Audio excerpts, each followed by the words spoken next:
بسم الله الرحمن الرحيم الرحمن علم القرآن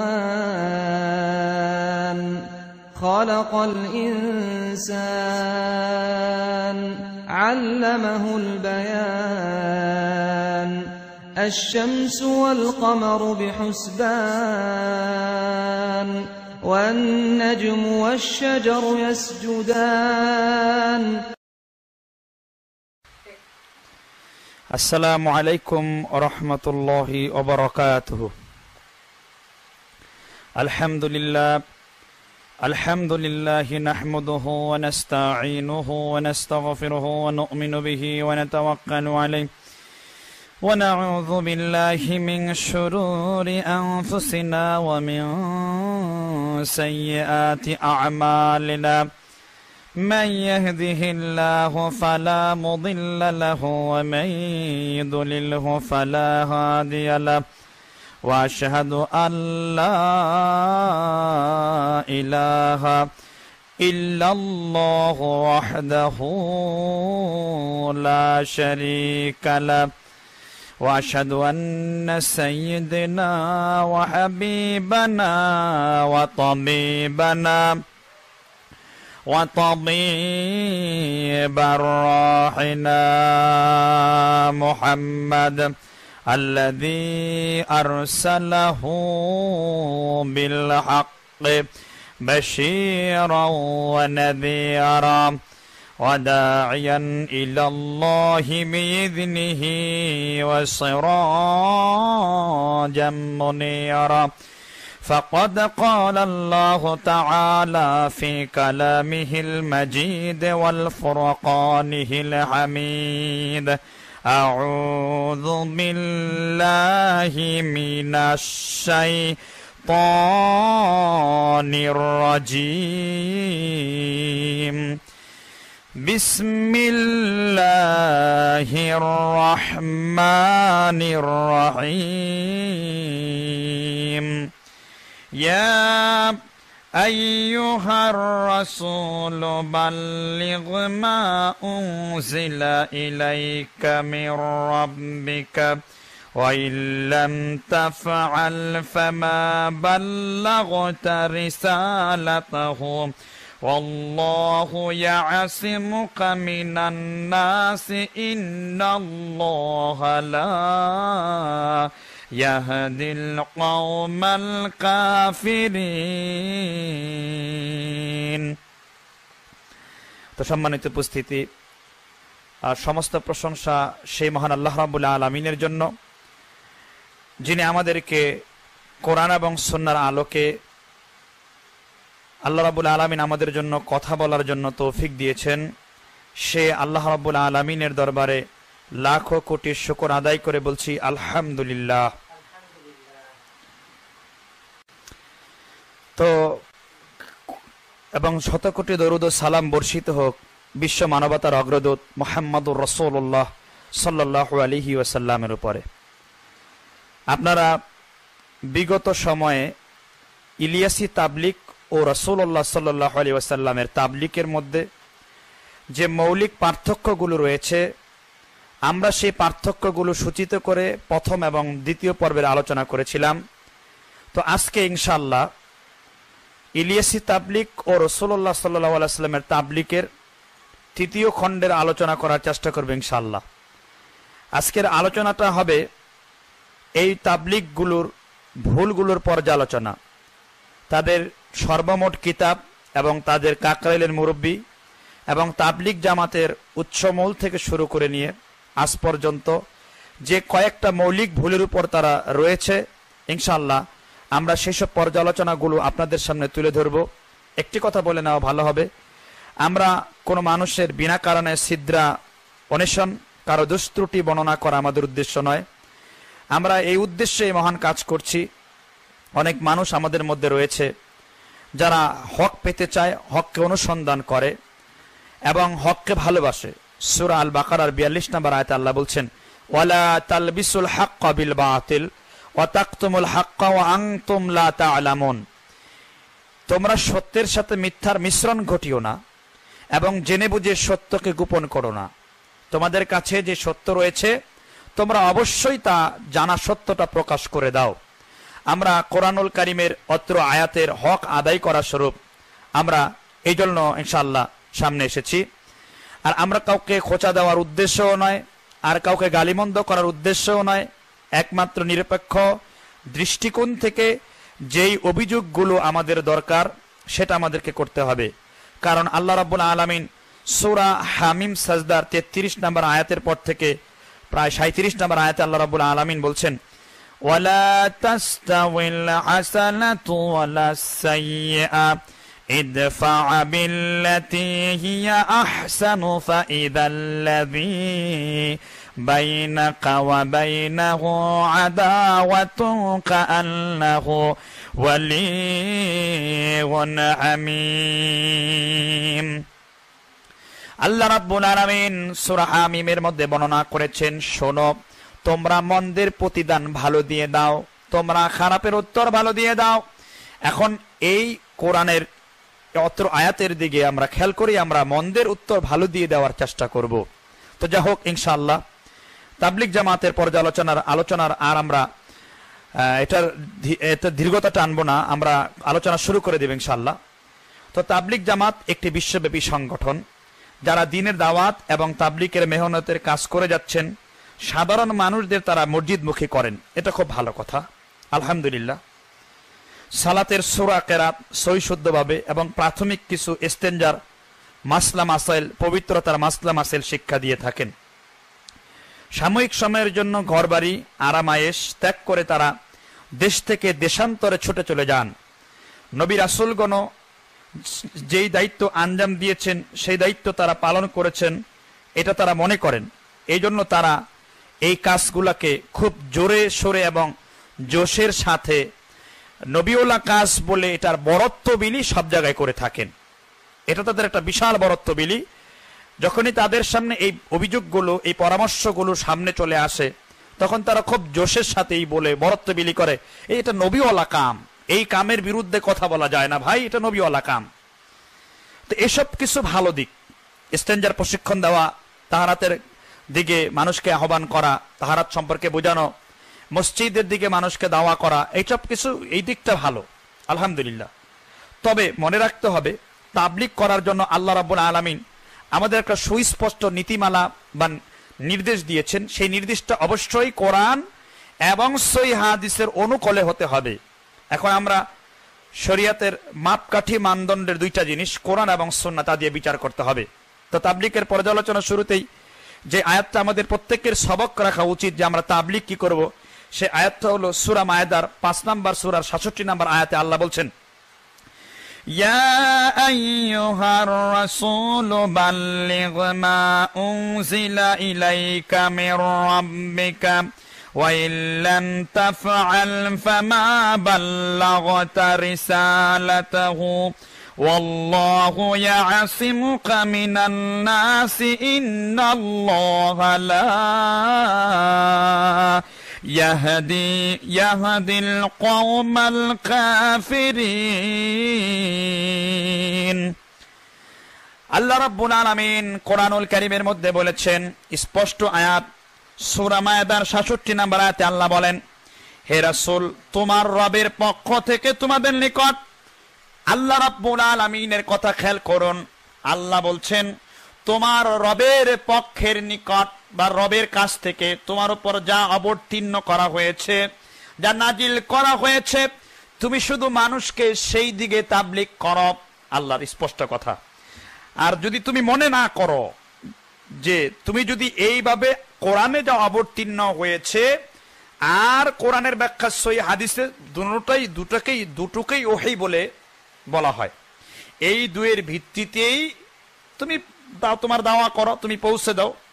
এরপরে আল্লাহ রাব্বুল আলামিন স্পষ্ট বলছেন, ওয়া ইল্লাম তাফআলু ফামা বাল্লাগতা রিসালাতাহু, যদি তুমি এটা না করো তবে তোমার উপরে যে নবিয়তির দায়িত্ব, রিসালাত দেওয়া হয়েছে, তাহলে এই রিসালাত অর্থাৎ এই নবিয়তি তুমি মানুষের কাছে পৌঁছে দাও নাই। অত্যন্ত দুঃখের বিষয়, আজকে আমরা তাবলিগ করছি, আমরা মানুষকে আল্লাহর কথা, আল্লাহর ঘরের কথার দিকে দাওয়াত দিচ্ছি, কিন্তু দাওয়াত দেওয়ার ক্ষেত্রে এটা মনে রাখতে হবে যে আমার দাওয়াতের উৎস মূলটা, আমার দাওয়াতের ভিত্তিটা হতে হবে কোরআন মোতাবেক, আর না হয় সহিহ হাদিস মোতাবেক। এটা আল্লাহ তার রাসূলকেই বুঝিয়ে দিয়েছেন। যদি আল্লাহর রাসূলও এইরকম ভাবে তাবলীগ না করতেন, তাহলে আল্লাহ রাব্বুল আলামিন আল্লাহর রাসূল সাল্লাল্লাহু আলাইহি সাল্লামের রিসালাত মানুষের কাছে পৌঁছে দেন নাই, তার নবিয়তি নিয়ে ত্রুটি দেখা দিত। আল্লাহ রাব্বুল আলামিন এত বড় হুমকি আল্লাহর রাসূল সাল্লাল্লাহু আলাইহি সাল্লামকে দিয়েছেন। অথচ আলহামদুলিল্লাহ মহান আল্লাহর রাসূল সাল্লাল্লাহু আলাইহি ওয়াসাল্লাম তিনি তার দ্বীনের দাওয়াতকে আঞ্জাম দিয়েছেন, সেইভাবে পৌঁছে দিয়েছেন। এরপরে আল্লাহ রাব্বুল আলামিন বলেছেন যে ইন্নাল্লাহা লা ইয়াহদিল কওমাল কাফিরিন। এটা হলো কাফিরদের বৈশিষ্ট্য, যে কিছু সত্য কথা বলা আর কিছু সত্য কথা না বলা। কারণ এই আয়াতের আলোকেই এরপরে আল্লাহ রাব্বুল আলামিন এদেরকে কাফিরদের সাদৃশ্য তুলনা করেছেন। কারণ কাফিরদের মধ্যে এই ধরনের একটি বৈশিষ্ট্য আছে। আমি বলবো না যে তারা কাফির হয়ে গেছে, কিন্তু আমি বলবো যে কাফিরদের এইরকম একটা বৈশিষ্ট্য আছে যে তারা মানুষকে অস্পষ্ট, বিভ্রান্তকর, মিথ্যা কথা বলে মানুষকে তারা বিভ্রান্ত করে। ইনশাআল্লাহ আমরা ধারাবাহিকভাবে এই আলোচনাটা করব। এরপরে আল্লাহ রাব্বুল আলামিন আয়াতের শেষ অংশ বলছেন ইন্নাল্লাহা লা ইয়াহদিল কওমাল কাফিরিন।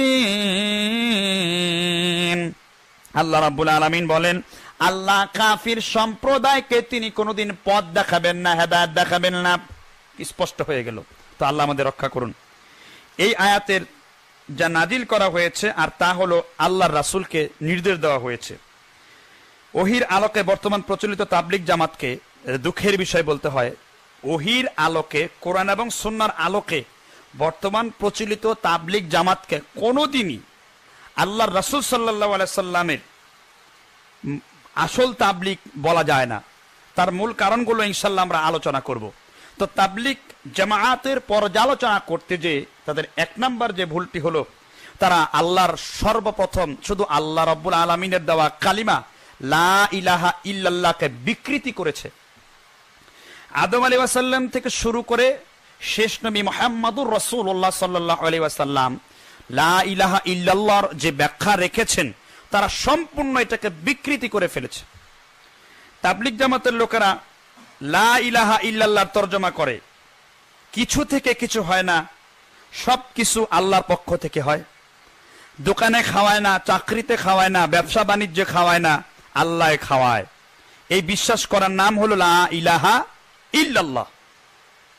মূলত লা ইলাহা ইল্লাল্লাহর অর্থ হচ্ছে আল্লাহ ছাড়া কোনো মাবুদ নেই, কোনো ইলাহ নেই, ইলাহ হিসেবে একমাত্র আল্লাহকেই মেনে নেওয়া, সকল বাতিল ইলাকে বর্জন করা। আর ইলা বলা হয় এমন সত্তাকে যিনি সর্বময় ক্ষমতার মালিক, যার আনুগত্য করা জরুরি। সুতরাং লা ইলাহা ইল্লাল্লাহর মর্ম কথা হলো আল্লাহ ছাড়া কারো আনুগত্য করা যাবে না। আল্লাহর হুকুমের বিরুদ্ধে কোনো মানব রচিত আইন বিধান মানা যাবে না। ব্যক্তি জীবনে, পারিবারিক জীবনে, সামাজিক জীবনে, রাষ্ট্রীয় জীবনে, আন্তর্জাতিক জীবনে কেবল একমাত্র আল্লাহরই বিধানকে মান্য করার নাম হলো লা ইলাহা ইল্লাল্লাহ। কিন্তু তাবলীগ জামাতের লোকেরা এই বিষয়গুলো এড়িয়ে যান এবং তারা ধর্ম ও রাষ্ট্রকে আলাদা আলাদা করে, ধর্মের ক্ষেত্রে আল্লাহকে মান্য করা আর রাষ্ট্রের ক্ষেত্রে আল্লাহ বাদে মানুষের তৈরি করা বিভিন্ন নিয়ম কানুন মানাকে তারা একটা নিজাম বানিয়েছে। এরই প্রেক্ষিতে কোরআনুল কারীমের সূরা নাহল 16 নম্বর সূরার 51 নম্বর একটি আয়াত এসে পড়ল। আল্লাহ রাব্বুল আলামিন প্রশ্ন করেছেন যে ইলা কাকে তুমি গ্রহণ করবে। আল্লাহ বলছেন ওয়া ক্বালাল্লাহু লা তাত্তাখিযু ইলাহাইনি ইসনাইনি ইন্নামা হুয়া ইলাহু ওয়াহিদুন ফাইয়া ফারহাবুন। আল্লাহর কথা আল্লাহ বলেন। আর আল্লাহ রাব্বুল আলামিন খুব স্পষ্ট করে মুমিনদেরকে বলেছেন তোমরা কি দুই ইলাহ গ্রহণ করো না, তিনি তো কেবল একমাত্র ইলাহ। তোমরা দুইজন ইলাহকে গ্রহণ করো না, তিনি একমাত্র ইলাহ।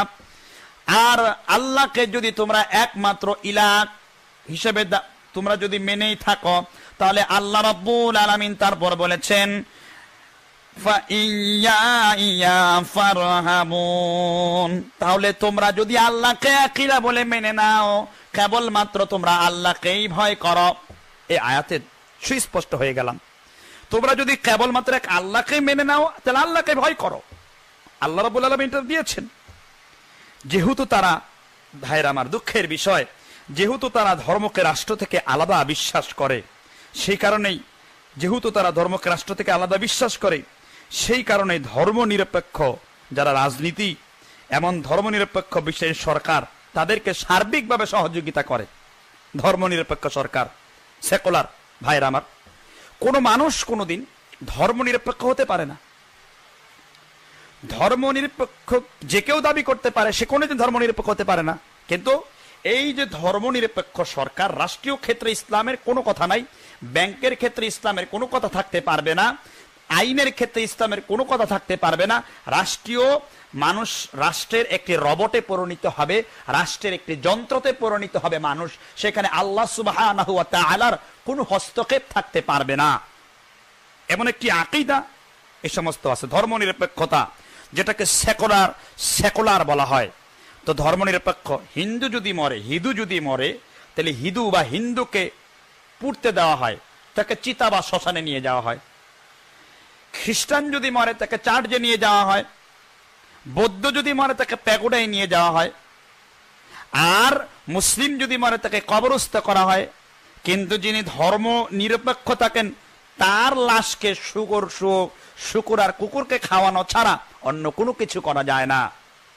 কারণ ধর্মনিরপেক্ষতা বলতে কোনোদিন ইসলামে কোনো কিছু নাই। তাই ধর্মনিরপেক্ষ রাজনীতিক ব্যক্তিরা তাদেরকে ভালোবাসে, সরকারগুলো তাদের সার্বিক সহযোগিতা করে। তাদের লা ইলাহা ইল্লাল্লাহ সঠিক তর্জমা করলে তারা দ্বীনের সহযোগিতা তো দূরের কথা, লা ইলাহা ইল্লাল্লাহ সঠিক তর্জমা করলে ইসলামের সহযোগিতা করা তো দূরের কথা। আল্লাহর রাসূল সাল্লাল্লাহু আলাইহি ওয়াসাল্লামকে তায়েফের ময়দানে যেই রকম তিনি রক্তাক্ত হয়েছিলেন দ্বীনের দাওয়া আহ্বান নিয়ে, আল্লাহ রাসূল সাল্লাল্লাহু আলাইহি ওয়াসাল্লামের এই রকম অত্যাচারটা আল্লাহ রাসূলের উপর যেই রকম হয়েছিল, তাদের উপর এই রকম চলে আসতো। এই কথা তো দ্বারা স্পষ্ট বোঝা গিয়েছে যে তারা কখনো আম্বিয়া کرام সাল্লাল্লাহু আলাইহি ওয়াসাল্লামের এই সমুন্নত সুন্নত বজায় রাখে নাই। তাদের তাবলীগ কখনো আদম আলাইহিস সালাম থেকে শুরু করে নিয়ে শেষ নবী মুহাম্মদুর রাসূলুল্লাহ সাল্লাল্লাহু আলাইহি ওয়াসাল্লামের নিয়ম অনুযায়ী, পদ্ধতি অনুযায়ী তাবলীগ হয়নি। এর প্রমাণস্বরূপ আমরা কোরআনুল কারীমের আয়াতগুলোকে দেখব। আল্লাহ রাব্বুল আলামিন সূরা আল আরাফ 7 নম্বর সূরার 59 নম্বর আয়াতে আল্লাহ কি বলেছেন, একটু মনোযোগ দিয়ে শোনার চেষ্টা করুন। আল্লাহ বলছেন, لقد أرسلنا نوحا إلى قومه فقال يا قوم اعبدوا الله ما لكم من إله غيره إني أخاف عليكم عذاب يوم عظيم। আল্লাহ রাব্বুল আলামিন সূরা আল আরাফের 59 নম্বর আয়াতের মধ্যে আল্লাহ রাব্বুল আলামিন বলেছেন, নিশ্চয়ই আমি নূহ আলাইহি ওয়াসাল্লামকে তার জাতির কাছে পাঠিয়েছি। হযরত নূহ আলাইহি ওয়াসাল্লাম বললেন, আমার জাতি, তোমরা একমাত্র আল্লাহর ইবাদত করো, তিনি ছাড়া তোমাদের আর কোনো ইলাহ নাই। সুতরাং আমি তোমাদের জন্য মহাদিবসের শাস্তির অপেক্ষা করছি। দেখেন নূহ আলাইহিস সালাম কত সুন্দর করে বলছেন, দ্বীনে দাওয়াত দিচ্ছেন যে আমার জাতিরা একমাত্র আল্লাহকেই তোমরা ইবাদত করো, আল্লাহর ইবাদত করো, আল্লাহ রাব্বুল আলামিনের ইবাদত করো, তিনি ব্যতীত তোমাদের কোনো ইলাহ নাই। নূহ আলাইহিস সালাম, এবার দেখেন তারা লা ইলাহা ইল্লাল্লাহ বলে নূহ আলাইহিস সালামের বিরুদ্ধে যারা অবস্থান করেছিল, আর এই যুগে যারা নূহ আলাইহিস সালামের বিরুদ্ধে যেরকম অবস্থান করেছিল, যে সমস্ত কাফির সম্প্রদায়, জালিম সম্প্রদায়, এই যুগে ওই রকম জালিম সম্প্রদায়ের সামনে তারা যদি এই সমস্ত তাবলীগের কথা বলে, তাদের কোনো রিপিট করে না, প্রতি উত্তর করে না, বরং তারা সকলের সাথেই সুন্দরভাবে মিশে থাকে। অথচ নূহ আলাইহিস সালামের জাতিরা তাকে স্পষ্ট করে জানিয়ে দিয়েছে। এটা আল্লাহ রাব্বুল আলামিন কোরআনুল কারীমের সূরা আল আরাফের 7 নম্বর আয়াত, 7 নম্বর সূরা, ওটা ছিল 59, এটা হলো 7। কি বলছে তার জাতিরা বলছেন, ক্বালাল মালাউ মিন কওমিহি ইন্না লানারাকা ফি দালালিম মুবিন। তার জাতির নেতারা বলল, তার জাতির মেইন লোকেরা বলল, মূল লোকেরা বলল, জাতির মধ্যে সবচাইতে বড় নাক গলায়, যেমন আমাদের দেশে সবচাইতে বেশি নাক গলা নেতারা। আল্লাহ এখানেও এই কথা বলেছেন। নূহ আলাইহিস সালামের নেতারা, নূহ আলাইহিস সালামের জাতির নেতাগুলো বলল কি, আমরা তোমাকে প্রকাশ্যে স্পষ্ট পথভ্রষ্টতার মাঝে দেখতে পাচ্ছি, তুমি বেদ্দিন হয়ে গেছো, পথভ্রষ্ট হয়ে গেছো। আজকেও ভাইয়ের আমার, তাদের ভুল এবং বিভ্রান্তির কথাগুলো তুলে ধরলে তারা এই কথাগুলো বলে যে স্পষ্ট পথভ্রষ্টতার মধ্যে নিমজ্জিত হয়ে গেছে। এজন্য আল্লাহ রাব্বুল আলামিন এই কথাটা বলেছেন। আল্লাহ রাব্বুল আলামিন এই কথাটা বলেছেন যে স্পষ্ট পথভ্রষ্টতায় তোমাদেরকে দেখতে পাচ্ছি। এই জন্য ভাইয়ের আমার, বিষয়টা আমরা খেয়াল রাখি। এই রকম রিপিট তাদের তাবলিগ জামাতে করা হয় না, তাদের লা ইলাহা ইল্লাল্লাহ করা হয় না। সুতরাং আমরা বুঝে নিলাম নূহ আলাইহিস সালামের জাতিরা তার বিপক্ষে অবস্থান দিয়েছে, নবী হওয়ার পরও তাকে বলেছে পথভ্রষ্ট। আর নবীওয়ালা কাম করে যারা দাবি করে তাদের পথভ্রষ্ট তো দূরের কথা, তাদেরকে রাষ্ট্রীয় সম্মানই জানানো হয়, সর্বশ্রেণীর লোকেরা তাদেরকে ভালোবাসতে শুরু করে। এই থেকে মনে হয় যে এরা আসলে রাসূল আকরাম সাল্লাল্লাহু আলাইহি ওয়াসাল্লামের দেওয়া সেই কোরআন সুন্নাহর অনুকূলে তাবলীগ করে না। এবার আসেন দ্বিতীয় আরেকজন নবী। প্রথম সংশয় নিয়ে কথা বলছিলাম যে তাদের প্রথম সংশয়টা হলো তারা লা ইলাহা ইল্লাল্লাহর অপব্যাখ্যা করে। আসেন দ্বিতীয় আম্বিয়া আকরাম সাল্লাল্লাহু আলাইহি সাল্লামের ঘটনাগুলো থেকে এবার হুদ আলাইহিস সালামের জাতির কথা দেখি। হুদ আলাইহিস সালামের জাতিরা, এটাও সূরা আল আরাফের 65 নম্বর আয়াতে আল্লাহ রাব্বুল আলামিন উল্লেখ করেছেন। এবার হুদ আলাইহিস সালামের জাতিকে তিনি বলছেন, ওয়া ইলা আদিন আখাহুম হুদা ক্বালা ইয়া কওমি ইবুদুল্লাহ মা লাকুম মিন ইলাহিন গায়রুহু। আল্লাহ রাব্বুল আলামিন হুদ আলাইহিস সালামকে তার জাতির কাছে প্রেরণ করলেন। আল্লাহ বলেন, আর আদ জাতির কাছে আমি প্রেরণ করেছি তাদের ভাই হুদকে। সে বলল, হে আমার জাতি, আল্লাহর ইবাদত করো, তিনি ব্যতীত তোমাদের আর কোনো ইলাহ নাই, মাবুদ নাই। একই কথা বলেছেন তার জাতির কাছে। নূহ আলাইহিস সালামের জাতিরা যেমন তার বিরুদ্ধে অবস্থান নিয়েছিল, এবার হুদ আলাইহিস সালামের জাতিরা তার বিরুদ্ধে অবস্থান নিয়েছে। সূরা আল আরাফের 7 নম্বর সূরার 66 নম্বর আয়াতে আল্লাহ উঠিয়েছেন, হুদ আলাইহিস সালামের জাতিরা তাকে বলল, ক্বালাল মালাআল্লাযীনা কাফারু মিন কওমিহি ইন্না লানারাকা ফি সাফাহাতিন ওয়া ইন্না লানুযুন্নাকা মিনাল কাযিবিন। আল্লাহ রাব্বুল আলামিনের নূহ আলাইহিস সালামের সাথে যেই রকম ব্যবহার হুদ আলাইহিস সালাম তার জাতিকে দাওয়াত দিলেন, তার জাতিরাও এইরকম ব্যবহার করেছে। তারা বলল, তাদের নেতারা বলল, আমরা তো তোমাকে বোকা দেখতে পাচ্ছি, নির্বোধ দেখতে পাচ্ছি, এবং আমরা তোমাকে মিথ্যাবাদী মনে করি। দেখেন, আম্বিয়া করম সাল্লাল্লাহু আলাইহি সাল্লাম যাদেরকে ওহী দিয়ে আল্লাহ পরিচালনা করেছেন, যাদের মতো বিশুদ্ধ পৃথিবীর সব মানুষের ঈমানি বেয়াদাকে একত্রিত করলে হবে না, সে আম্বিয়া করম সাল্লাল্লাহু আলাইহি সাল্লামের কথার পরিপ্রেক্ষিতে তারা এই ধরনের কথা বলে দিয়েছে, এই ধরনের মন্তব্য করেছে যে আমরা মিথ্যুক আর এই নির্বুতকে দেখতে পাচ্ছি, নবীওয়ালা কাম যদি হয় আপনাদেরকে কেন এরকম বলছে না? এই জন্যই বলছে না আপনারা নূহ আলাইহিস সালামের লা ইলাহা ইল্লাল্লাহ আর হুদ আলাইহিস সালামের এইরকম ইলাহের দাওয়াত আপনার জাতিদেরকে দেননি। যদি দিয়ে দেখেন কি বলে। নবীদের নবী হওয়ার পর পাগল বলেছে নূহ আলাইহিস সালামকে তার জাতিরা পাথর মেরে রক্তাক্ত করেছিল। এখানে তারা দুটি গালি দিয়েছে, একটা গালি নির্বোধ আর একটা গালি মিথ্যাবাদী। তারা আরো বলল, আলহামদুলিল্লাহ, আল্লাহর কোরআন কত চমৎকার আয়াতগুলো সাজানো, আর এগুলো নোট করাও আছে।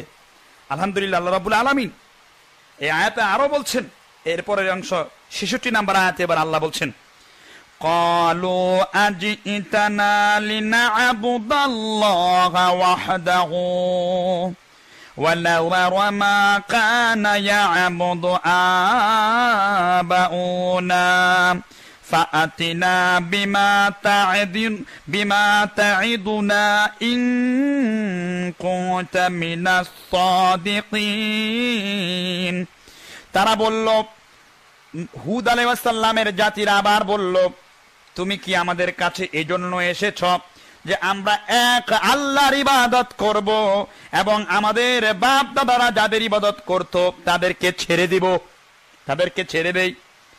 অতএব তুমি নিয়ে আসো আমাদের কাছে ওই সকল শাস্তি যার দ্বারা তুমি আমাদের ভয় দেখাচ্ছ, যদি তুমি সত্যবাদী হও। স্পষ্ট কথা, বাপ দাদার দোহাই ভাইরা আমার, বাপ দাদার দোহাই এই সমাজের এক শ্রেণীর লোকদের মধ্যেও আছে। কোরআন সুন্নায় নাই, হাদিসে নাই, স্পষ্ট বলেছে আমার বাপ দাদারা তো করে গিয়েছেন, বাপ দাদারা তো এরকম কথা বলে গিয়েছেন, এরকম বলেছে। তো আমরা যখন কোরআন সুন্নাহ তাবলীগ করি, সত্যিকারের রাসূলুল্লাহ সাল্লাল্লাহু আলাইহি ওয়াসাল্লামের তাবলীগ করি, আমাদের ভাইরা প্রত্যেকটা মসজিদে যখন এই কথা বলে যে তুমি এভাবে হাত বেঁধেছো কেন, সহিহ হাদিস, জোরে আমিন বলেছে কোন সহিহ হাদিস বলে যে আমার বাপ দাদা করে নাই, তাহলে এই আমলের পরিপ্রেক্ষিতে তারা বাপ দাদা দোহাই দেয়, তাহলে ওই আমলটাই চূড়ান্ত নেক আমল। স্পষ্ট কথা, এই আমলটাই চূড়ান্ত নেক আমল। যেহেতু হুদ আলাইহিস সালামের জাতিরা এই ধরনের কথা বলেছে, আপনাদেরকে বলছে না, আপনাদের তাবলীগ লা ইলাহা ইল্লাল্লাহর অর্থ বিকৃত করা তাবলীগ, আপনাদের তাবলীগ লা ইলাহা ইল্লাল্লাহর আসল ব্যাখ্যাকে লুকিয়ে দিয়ে বলেন জাবরিয়া তরিকার তাবলীগ। এজন্য তাদের বাতিল ফেরকা, এজন্য তারা বাতিল, তারা লা ইলাহা ইল্লাল্লাহর অর্থ বিকৃতি করেছে। এরপরে হুদ আলাইহিস সালামের পর আমরা আরেকজন নবীর উদাহরণ পেশ করছি, সালেহ আলাইহিস সালাম। কোরআনুল কারীমের সূরাতুল আরাফের ৭৩ নম্বর আয়াতে আল্লাহ রাব্বুল আলামিন সালেহ আলাইহিস সালাম এবং তার জাতির কথা বলছেন। আল্লাহ সালেহ আলাইহিস সালামের জাতিকে সামুদ জাতি বলা হয়। আল্লাহ বলছেন, ওয়া ইলা সামুদ আখাহুম সালিহান ক্বালা ইয়া কওমি বুদুল্লাহা মা লাকুম মিন ইলাহিন গায়রুহু।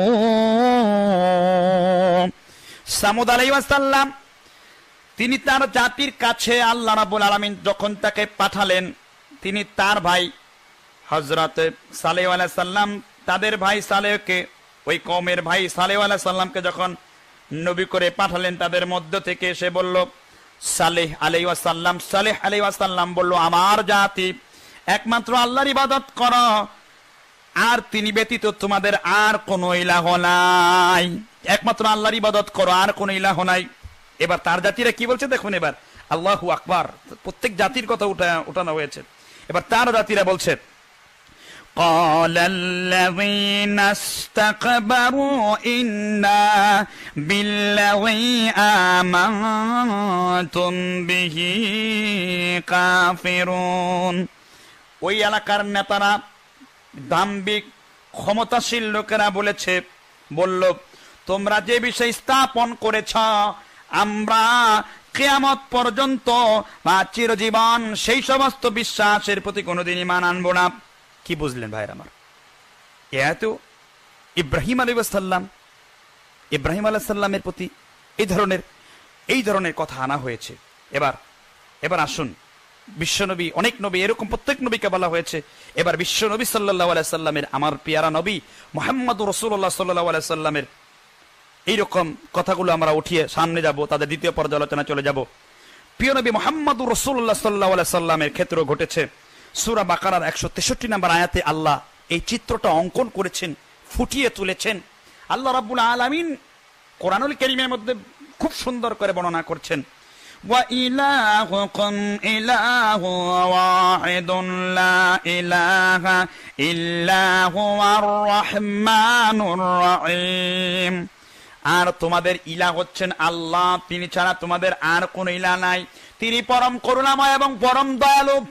আল্লাহ স্পষ্ট করে বলেছেন, আল্লাহর নবী এক ইলাহের দাওয়াত দিয়েছেন, তখন আল্লাহর নবী সাল্লাল্লাহু আলাইহি সাল্লাম দাওয়াত দেওয়ার জন্যই বিশ্বনবী সাল্লাল্লাহু আলাইহি সাল্লামকে আল্লাহ রাসূল করে পৃথিবীতে পাঠিয়েছেন এক ইলাহের দাওয়াত দেওয়ার জন্য। আল্লাহ তার নবীকে রাসূল সাল্লাল্লাহু আলাইহি ওয়াসাল্লাম করে তার জাতির কাছে প্রেরণ করেছেন, পাঠিয়েছেন আল্লাহ রাব্বুল আলামিন। আল্লাহর রাসূলকেই আল্লাহ এবার বলতে বলেন কোরআনের পরিভাষায় সূরা আম্বিয়া 21 নম্বর সূরার 108 নম্বর আয়াতে আল্লাহ কোরআনুল কারীমের মধ্যে বলছেন, কুল ইন্নামা ইউআ ইলাইয়া আন্নামা ইলাহুকুম ইলাহু ওয়াহিদুন ফাহাল আ'তুম মুসলিমুন। বলুন, আল্লাহ তার নবীকে কুল বলুন। আল্লাহ আমরের সিগা ব্যবহার করেছেন, আল্লাহ আদেশের সিগা ব্যবহার করেছেন। আল্লাহ তার নবীকে বললেন, বলুন আমাকে তো আদেশ দেওয়া হয়েছে, মানে রাসূল বলেন আমাকে আমার আল্লাহ আদেশ দিয়েছেন, তোমাদের ইলাহ হলেন একমাত্র আল্লাহ, সুতরাং তোমরা কি সেই ইলাহের প্রতি, সেই রবের প্রতি, সেই আল্লাহর প্রতি, সেই মালিকের প্রতি আনুগত্যশীল হবে না? তিনি আরো স্পষ্ট ঘোষণা করলেন যে ধর্মীয় ক্ষেত্রে এক আল্লাহর বিধান আর রাষ্ট্রীয় ক্ষেত্রে আর মানব রচিত বিধান চলবে না। আরো করলেন কোন সূরা? এরপরে আল্লাহ সূরা নাহলের 51 নম্বর আয়াতে এই কথা বলছেন, وَقَالَ اللَّهُ لَا تَتَّخِذُوا إِلَٰهَيْنِ اثْنَيْنِ إِنَّمَا هُوَ إِلَٰهٌ وَاحِدٌ। আল্লাহ রাব্বুল আলামিন বললেন, তোমরা কি দুই ইলাহ গ্রহণ করো না? ইলা তো কেবল মাত্র আল্লাহ একজন। আল্লাহ রাব্বুল আলামিন এরকম বলেছেন যে তোমরা দুই ইলা গ্রহণ করো না, ইলা তো একমাত্র একজন। সুতরাং ভাইয়ের আমার, আমরা কালেমা দিয়ে, আমরা লা ইলাহা ইল্লাল্লাহ দিয়ে ধর্মকে রাজনীতি থেকে আলাদা করা, রাজনীতি নিরপেক্ষ ধর্ম পালন করতে শিখায় তাদের কালেমা। ধর্মকে রাজনীতি থেকে আলাদা করতে, রাজনীতি নিরপেক্ষ ধর্ম পালন করতে শেখায়। আর আমাদের কালেমা, তাওহীদবাদীদের কালেমা রাসূল সাল্লাল্লাহু আলাইহি সাল্লামের পদ্ধতিতে রাজনীতি করতে শেখায়। আমাকে আমার ইসলাম আরো শেখায় ধর্মনিরপেক্ষ রাজনীতি যেমন একটি কুফরি মতবাদ, তেমনি রাজনীতি নিরপেক্ষ ধর্ম একটি কুফরি মতবাদ। তোমার কালেমাতে, তাবলিগ জামাতের কালেমাতে আছে জিহাদ বিমুখ ছয় উসুলের দাওয়াত, আর আমাদের কালেমাতে আছে দাওয়াত, হিজরত, জিহাদ। তোমাদের তাবলিগ জামাতের কালেমা কাফের, মুশরিক, মুরতাদ, মুনাফিক থেকে, অর্থাৎ আল ওয়ালা আল বারাহ, অর্থাৎ হলো সম্পর্ক ছিন্ন করা বুঝায় না। আর আমাদের কালেমা, আমাদের রাসূলুল্লাহ সাল্লাল্লাহু আলাইহি ওয়াসাল্লামের তাবলিগবাদীদের কালেমা আমাদের মুমিনদের সঙ্গে বন্ধুত্ব, আর আল্লাহর বিদ্রোহী কাফের, মুশরিক, মুরতাদ, মুনাফিক, সকল প্রকার তাগুত, মূর্তি পূজারী, সকল প্রকার তাগুতদের সাথে আমাদের এই কালেমা সম্পর্ক ছিন্ন করতে শেখায়। তোমার কালেমা প্রচার করতে ইহুদি, খ্রিস্টান, বৌদ্ধ কোনো বাধা নাই। তাবলিগ জামাতের কালেমা প্রচার করতে ইহুদি, খ্রিস্টানদের কোনো বাধা নাই, আনন্দের সঙ্গে তারা ভিসা দেয়। আর আমাদের কালেমার, আমাদের তাওহীদবাদীদের কালেমার নাম শুনতেই ইহুদিদের হৃদয়ের মধ্যে ভীত কম্পন সৃষ্টি হয়ে যায়। সত্যিকার অর্থে বর্তমান যুগে তাবলিগ জামাতের কালেমার দাওয়াত এই ইমাম সাহেবদের দাওয়াতের আধুনিক সংস্করণ। আর এই কারণে তাদের ইজতেমাগুলোতে সফল করার জন্য তাগুতরা, আল্লাহদ্রোহী সব শক্তিরা সর্বশক্তি ব্যয় করে তাদের সাহায্য সহযোগিতা করে থাকে। আর আখেরি মোনাজাতে দল বেঁধে অংশগ্রহণ করে। যদি তাবলিগ জামাতের কালেমার দাওয়াত সত্যিকারে মুহাম্মদুর রাসূলুল্লাহর কালেমার দাওয়াত হতো, তাহলে মুহাম্মদ সাল্লাল্লাহু আলাইহি সাল্লামের কালেমার দাওয়াত শুনে যেই রকম বিরোধিতা করেছিল, নির্বাসনে দিয়েছিল, গোটা জাতি তার বিরুদ্ধাচারণ করেছিল, আজকে সেই রকমই করত তার জাতিরা। সুতরাং তাদের কালেমা নাপাক কালেমা, আর তাওহীদবাদী তাবলীগের কালেমা হলো পাক কালেমা। এ হলো দুই কালেমার ব্যবধান। তারাও কালেমা পড়ে। কোরআনে দুই ধরনের কালেমায় আল্লাহ বলেছেন, আলাম তারা কাইফা দারাবাল্লাহু মাসালান কালিমাতান তাইয়্যিবাতান। আবার আল্লাহ রাব্বুল আলামিন কালিমাতান খবিসাতানের কথাও সূরা ইব্রাহিম এই আয়াতের মধ্যে, এই কোরআনের এই আয়াতগুলোর মধ্যে আল্লাহ দুই প্রকার কালেমার কথা উল্লেখ করেছেন, পাক কালেমা, নাপাক কালেমা। সুতরাং আজকে তৃতীয় খণ্ডের পর্বের আলোচনায় 1 নাম্বার আমরা শিখলাম যে লা ইলাহা ইল্লাল্লাহর অর্থ, বিকৃতি অর্থ তারা করেছে। ইনশাআল্লাহ আমরা তাবলীগ জামাত যে ভ্রান্ত পথভ্রষ্ট, ইনশাআল্লাহ আমি নিরপেক্ষভাবে দ্বিতীয় আরেকটি পর্যালোচনা তাদের ব্যাপারে করলাম যে কিভাবে বুঝলাম। 2 নাম্বার হলো রাজনীতি নিরপেক্ষ ধর্ম। তাবলীগ জামাতের লোকেরা বলে থাকেন তারা হয়তো আসমানের উপরের কথা বলেন, আর নাইলে জমিনের নিচের কথা বলেন। এর মানে হলো পৃথিবীতে আল্লাহর বিধান বাস্তবায়ন হোক, ব্যাংকে আদালতে, সংসদে, এক কথায় জীবনের সকল ক্ষেত্রে রাষ্ট্রীয়ভাবে আল্লাহর দিন প্রতিষ্ঠাতা করার কোনো কর্মসূচি তাদের হাতে নাই। এই কারণেই একজন মানুষ সারা জীবন তাবলীগ করেও রাজনীতির ক্ষেত্রে ধর্ম নিরপেক্ষ রাজনীতি করে যাচ্ছে। তারা ধর্মকে রাজনীতি থেকে সম্পূর্ণ আলাদা একটি পবিত্র জিনিস বলে বিশ্বাস করে, যা শুধু মসজিদের মধ্যেই সীমাবদ্ধ থাকবে। মসজিদের বাইরে জীবনে বিশাল অংশে আল্লাহর দিনকে বাস্তবায়ন করার জন্য, আল্লাহর দিনকে প্রতিষ্ঠা করার জন্য, আল্লাহর দিনকে পর্যালোচনা করার জন্য, সামনে নিয়ে যাওয়ার জন্য তাদের কোনো পরিকল্পনা নেই। অথচ রাসূলুল্লাহ সাল্লাল্লাহু আলাইহি ওয়াসাল্লাম সার্বিকভাবেই ইসলামকেই তিনি সর্বদিক থেকেই প্রচার করে গেছেন, তিনি দেখিয়েছেন। সুতরাং ধর্মনিরপেক্ষ রাজনীতি যেমন একটি কুফরি মতবাদ, আবার রাজনীতি নিরপেক্ষ ধর্ম তেমনি একটি কুফরি মতবাদ। এটা কুফরি। তো 2 নম্বর পর্যালোচনা আমরা পেলাম। 2 নম্বর পর্যালোচনা হলো তারা রাজনীতিক নিরপেক্ষ ধর্ম তাবলীগ জামাতের লোকেরা বিশ্বাস করে। ইলিয়াসি তাবলীগ জামাতের, সহি তাবলীগ জামাত নয়। 3 নম্বর পর্যালোচনাটা আমাদের সামনে আসলো, জিহাদকে অস্বীকার করা। তাবলীগ জামাতের লোকেরা বিশ্বাস করে দাওয়াতের মাধ্যমে যদি সারা দুনিয়ায় মানুষরা ঠিক হয়ে যায়, সত্যিকার অর্থে মুসলিম হয়ে যায়, তাহলে অটোমেটিকভাবে রাষ্ট্রীয় ইসলাম কায়েম হয়ে যাবে। এই জন্য কোনো জিহাদ করার প্রয়োজন নাই। এই কারণে তারা ইসলামের সর্বোচ্চ চূড়া জিহাদ ফি সাবিলিল্লাহকে অবজ্ঞাও করে, অস্বীকার করে। জিহাদ বিমুখ রাজনীতি, জিহাদের কথা শুনলে তারা বিব্রত বোধ করে, ক্ষেপেও যায়। তারা বলে, নবী আগে 13 বছর দিনে দাওয়াত দিয়েছেন, তোমরা কিসের দাওয়াত দাও? এগুলা আগে দিন শিখো। অথচ সূরা বাকারার 249 নম্বর আয়াত আল্লাহ কত চমৎকার করে স্পষ্ট করেন। আল্লাহ রাব্বুল আলামিন বলছেন সূরা বাকারার 249 নম্বর আয়াতে, وَقَتَلَ دَاوُودُ جَالُوتَ وَآتَاهُ اللَّهُ الْمُلْكَ। দাউদ আলাইহিস সালাম যুদ্ধের ময়দানে জালুতকে হত্যা করলেন। এরপরে আল্লাহ রাব্বুল আলামিন তাকে অবশ্যই তিনি রাষ্ট্র ক্ষমতা দান করলেন, স্পষ্ট হয়ে গেল। এবার আল্লাহ আবার যুদ্ধের নির্দেশ দিলেন, কাতিলুহুম হাত্তা লা তাকুনা ফিতনাতু ওয়া ইয়াকুনা আদ-দীনু কুল্লুহু লিল্লাহ। রাসূল আপনি যুদ্ধ চালিয়ে যান যতক্ষণ পর্যন্ত আল্লাহর জমিনে আল্লাহর দিন প্রতিষ্ঠিত না হয়, ফিতনা দূরীভূত না হয়। এরপর আল্লাহ সূরা তাওবার আরো বলেন 18 নম্বর আয়াতের মধ্যে আল্লাহ বলছেন, আল্লাহ রাব্বুল আলামিন বলছেন, কাতিলুল লাযিনা লা ইউমিনুনা বিল্লাহি ওয়ালা বিল ইয়াউমিল আখির ওয়ালা ইউহাররিমুনা মা হারামাল্লাহু ওয়া রাসূলুহু। নবী আপনি ওই সমস্ত লোকদের সাথে লড়াই করেন যারা হারামকে হালাল করেছে। আল্লাহর দিন সুস্পষ্ট আসার পর যারা সত্য আল্লাহর দিনকে যারা অস্বীকার করেছে, স্পষ্ট কথা। এরপরে আরো অসংখ্য জায়গায় কথা বলেছে আল্লাহ নবী সাল্লাল্লাহু আলাইহি ওয়াসাল্লাম। তারা 13 বছর ইমানের মেহনত করে আর বলে 13 বছরের ইমানের মেহনত করেছেন নবী, আর তুমি কি তাবলীগ করেছো? ভাইরা আমার, রাসূল আকরাম সাল্লাল্লাহু আলাইহি সাল্লামের নবুয়তির 13 বছরে মদ হারাম হয়নি। রাসূল আকরাম সাল্লাল্লাহু আলাইহি সাল্লামের 13 বছরের মধ্যে সুদ হারাম হয়নি, জুমআ প্রতিষ্ঠিত হয়নি। 10তম কিংবা 9তম বছরে নবুয়তির বয়সে তো তিনি মেরাজি সংগঠন করলেন। এর আগে নামাজও 5 ওয়াক্ত ফরজ হয়নি। তাহলে এখন কি কথা বলা যাবে? 13 বছরের মেহনত করে সুদ খেতে পারি, 13 বছরের মেহনত করে মদ খেতে পারি, 13 বছরের মেহনত করে জুমা ছাড়তে পারি, 13 বছরের মেহনত করি আর আমি 9 বছর সালাত পড়তে হবে না আমাকে? এই কথা বলা যাবে না। 13 বছরের মেহনত করলে যদি নামাজ পড়তে হয়, 13 বছরের মেহনত করলে যদি রোজা রাখতে হয়, 13 বছরের মেহনত করলে যদি মেসওয়াক করতে হয়, 13 বছরের মেহনত করলেও জিহাদ করতে হয়। জিহাদ থাকবে ইলা মাদিন ইয়াউমিল কিয়ামা, কিয়ামত পর্যন্ত থাকবে। এইজন্য রাসূল আকরাম সাল্লাল্লাহু আলাইহি ওয়াসাল্লামকে প্রশ্ন করা হলো, আইয়ুল ইসলামে খায়র, ইসলামের সবচেয়ে ভালো কাজ কোনটা?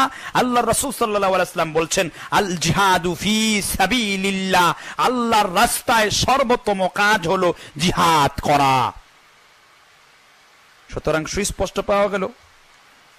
এজন্য জিহাদ বিমুখ দল কোন জিহাদের কোন অবকাশই নেই। আল্লাহ রাসূলকে নিয়ে গালিগালাজ করেছেন, এই সম্পর্কে কোনো কথাই নেই। তাদের সামনে দিয়ে কত আন্দোলন তৈরি করা হয়, এই নিয়ে কোনো নাকই তারা গলান না। এই জন্য তাদের তৃতীয় নাম্বার, তারা কি জন্য বাতিল ভ্রান্ত স্পষ্ট খেয়াল রাখুন। তৃতীয় নাম্বার হলো জিহাদ অস্বীকার করা। তারা জিহাদ করতেই চায় না, অস্বীকারই করে, একেবারে অবজ্ঞা করে। এই জন্য জিহাদ বিমুখ রাজনীতি, নিরপেক্ষ দাওয়াতি কাজ করে বিদায় কাফের, মুশরিক, নাস্তিক, মুরতাদ, গণতন্ত্রী, সমাজতন্ত্রী সমস্ত লোকের দলের লোকেরা তাদের মধ্যে যায়। দুই নেত্রী না আসলে তো মোনাজাতি শুরু হয় না। আমার দেশে টঙ্গীর জামাতরা, কাকরাইলের মুরব্বীরা মোনাজাতি শুরু করেন না। তাছাড়া দাওয়াতের মাধ্যমে যদি সব মানুষ ঠিক হয়ে যেত তাহলে জিহাদের কোনো প্রয়োজন হবে না।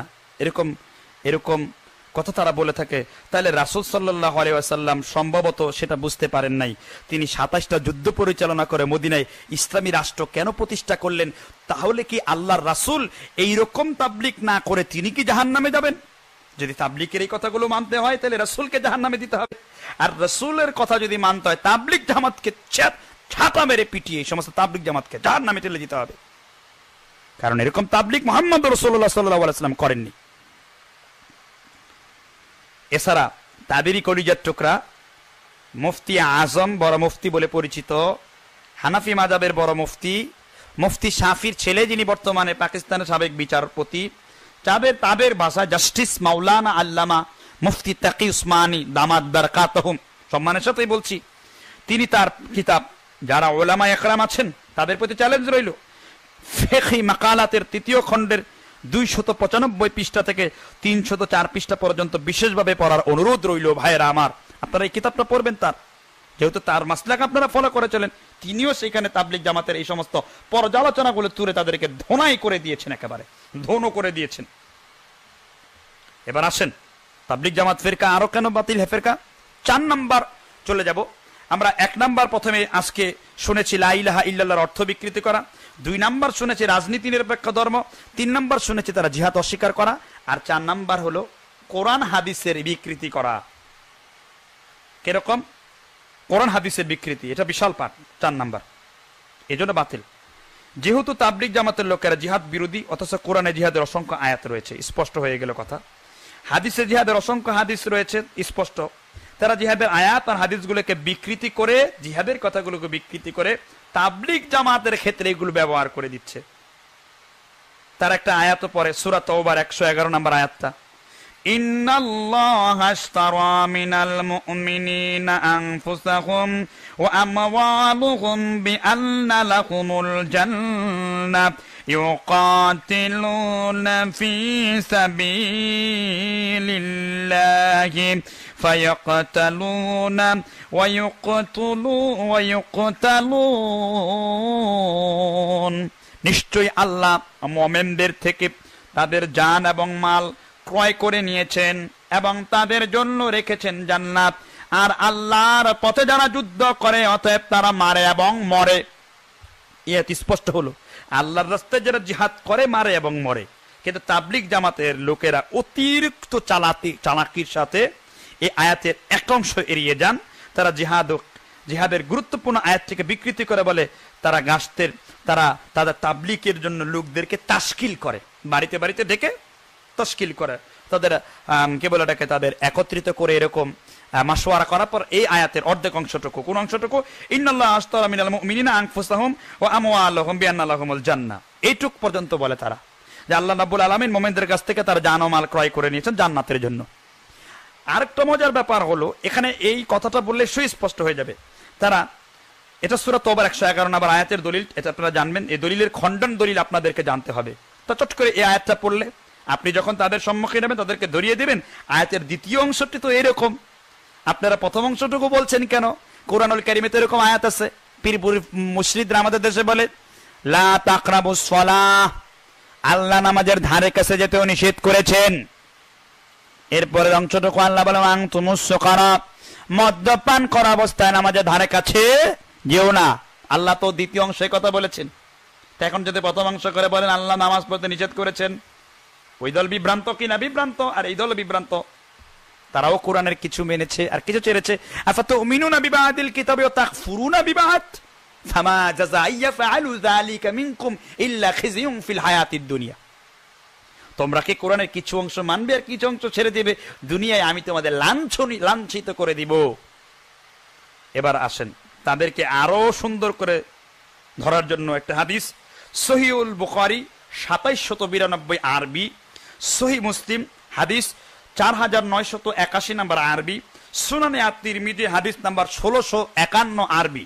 তার একটা হাদিস বলে, হাদিসটি বর্ণনা করেছেন আনাস ইবনে মালিক রাদিয়াল্লাহু আনহু আনিন নবী সাল্লাল্লাহু আলাইহি ওয়াসাল্লাম ক্বালা লা গাদাওয়াতুন ফি সাবিলিল্লাহি আও রাহাতুন খায়রুম মিনাদ দুনিয়া ওয়া মা ফিহা। আনাস ইবনে মালিক রাদিয়াল্লাহু তাআলা আনহু বর্ণনা করেছেন রাসূল আকরাম সাল্লাল্লাহু আলাইহি ওয়াসাল্লাম বলেছেন, আল্লাহর পথে একটি সকাল বা একটি সন্ধ্যা অতিবাহিত করা দুনিয়া এবং দুনিয়ার মধ্যে যা কিছু আছে তার চাইতে উত্তম। এটা আপনারা প্রায় শুনে থাকবেন। তার হাদিসের অর্থ করে, এটা হলো মূল হাদিস। এবার তারা হাদিসের অর্থ করে এক সকাল এক বিকাল। ভাইয়ের আমার, একটা সকাল একটা বিকাল আল্লাহর রাস্তায় ঘোরা দুনিয়ার যা কিছু আছে তার চাইতে উত্তম। কি মিষ্টি সুরে তাদের বলে, চিনির মতো মিষ্টি সুর। আর কোরআন হাদিস বোঝার ব্যাপারে বাঘের চাইতে হিংস্র তাদের অন্তরটা, সেই রকম ভাবে তারা বলে থাকে। এই জন্য ভাইয়ের আমার, আপনি ইমাম বুখারী থেকে হাদিসটা গ্রহণ করবেন, কিন্তু ইমাম বুখারী শিক্ষা গ্রহণ করবেন না। আপনি ইমাম মুসলিমের কাছ থেকে হাদিসটা গ্রহণ করবেন, ইমাম মুসলিমের শিক্ষাটা গ্রহণ করবেন না। এই যে হাদিসটা উল্লেখ করে, এই হাদিসটা তো ইমাম বুখারী জিহাদের অধ্যায়ে এনেছেন। এই হাদিসটিতে চিল্লা থেকে চিল্লার দিকে আসার আগে আজরাইল চলে যাও কাকরাইল, যদি চাও বাঁচতে চলে যাও গাছতে, এই লেকচারের জন্য তো এই হাদিসটি ব্যবহার করেননি। তাহলে আপনারা বলেন, দাড়ি টুপি লাগিয়ে তসবিহ হাতে নিয়ে কত ভালো দেখা যায় আপনাদেরকে। আপনারা নিজেরা এই জালিয়াতির মধ্যে শামিল হয়েছেন। আর আপনাদেরকে ভুল ধরিয়ে দিলে বলেন ওই হুদ আলাইহিস সালাম নূহ আলাইহিস সালামের জাতিরা যেমন তাদের পথভ্রষ্ট বলেছে, আপনারাও তো এরকম পথভ্রষ্ট বলে আমাদের সহিহ মুসলিমদের গালিগালাজ করেন। বাদ দিয়ে দেন, আপনারা পরীক্ষা করুন। আমি যে পর্যালোচনা করলাম এগুলো আপনাদের জামাতে আছে কিনা, যদি থাকে বাতিল, কোনো সন্দেহ নাই।